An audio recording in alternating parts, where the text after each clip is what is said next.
Welcome! My name is Ghost Clown, and it's spooky season, my favorite season. This October, I'm participating in Drawlloween, one of the many series of daily drawing prompts that we see around this time of year. I chose Drawlloween because it had, by my estimation, the silliest prompts. This current prompt is skate or die. I'll be drawing a rambunctious skateboarding youth fleeing from a rollerblading murder clown. I love a good murder clown.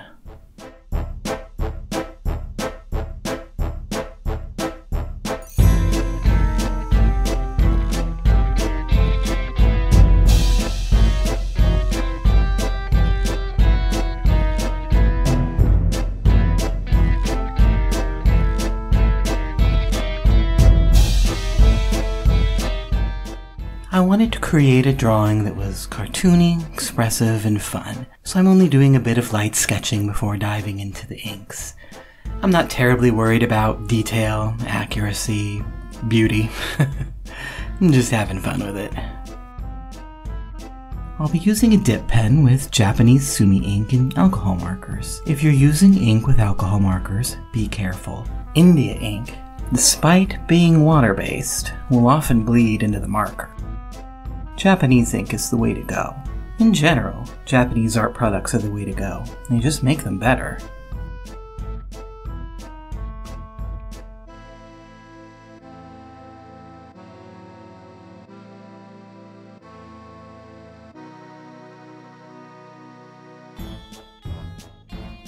I truly enjoy working with the dip pen.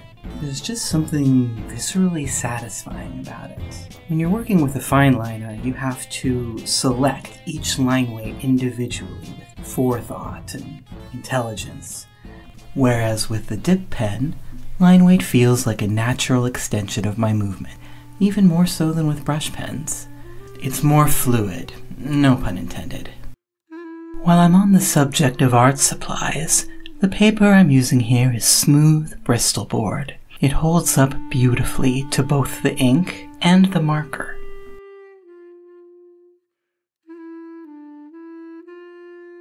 It occurred to me after I inked him that I should have made this rollerblading murder clown a roller derby girl murder clown. I'll have to remember that the next time the subject comes up. I could still name him like a derby girl. How about Whipped Cream Die? As for our young hero, I think I'll call him Travis. He thought it would be totally bodacious to do a crooked grind at the haunted carnival that only opens at midnight. Now he must skate for his life as the carnies of the damned look upon him, lest he be caught and slain and join their number, slinging tickets and running game booths for the rest of his afterlife. It doesn't sound like a bad gig if you ask me, but Travis believes that fate to be, and I quote, mega bogus.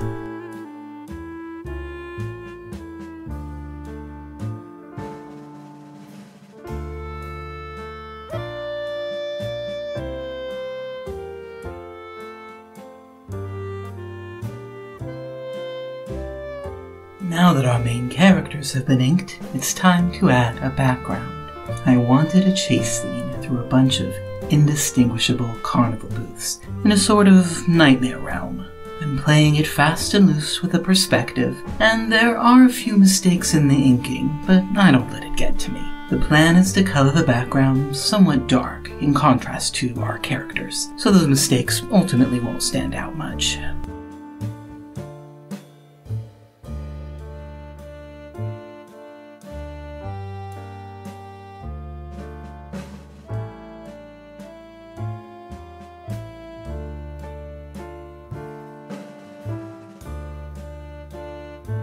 Travis came to the carnival alone.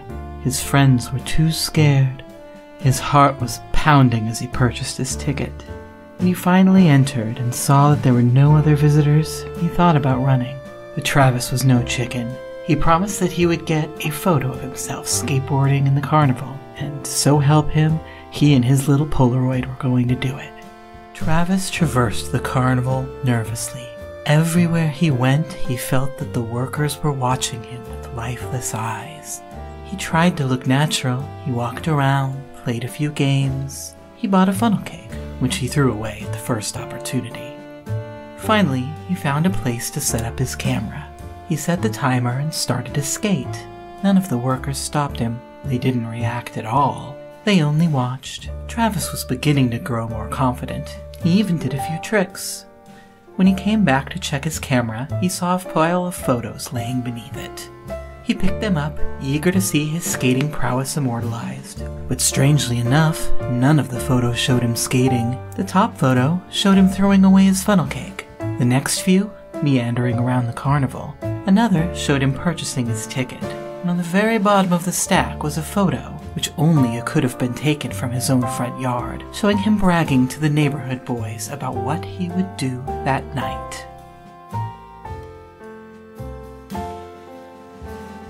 Naturally, Travis was terrified. Those weren't his photos.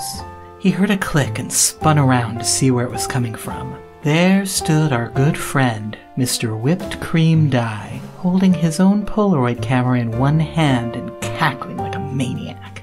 Travis didn't care about the camera. It's what was in his other hand that made him worry. Because in his other hand, Whipped Cream Dye the Clown was holding a massive knife. Travis did not hesitate for another moment. He hopped onto his skateboard and beelined for the exit. At least, he tried.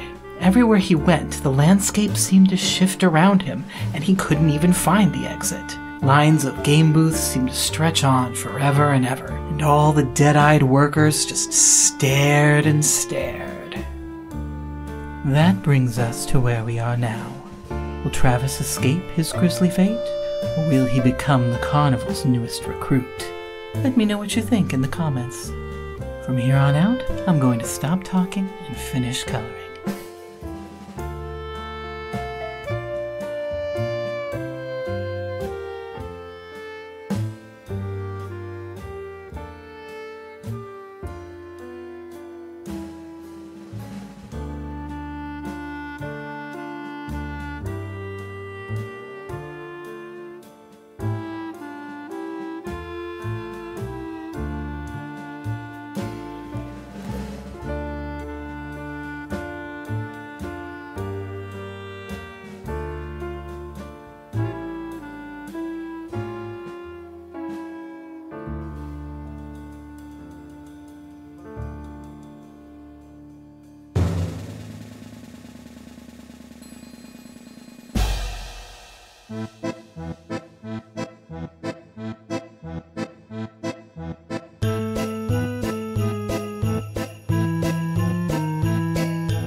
If you're interested in seeing the rest of my Drawlloween entries, you can find me on Instagram at GugaGhostClown. That's G_G_Ghostclown. I hope you enjoyed this piece, and as always, thank you for watching.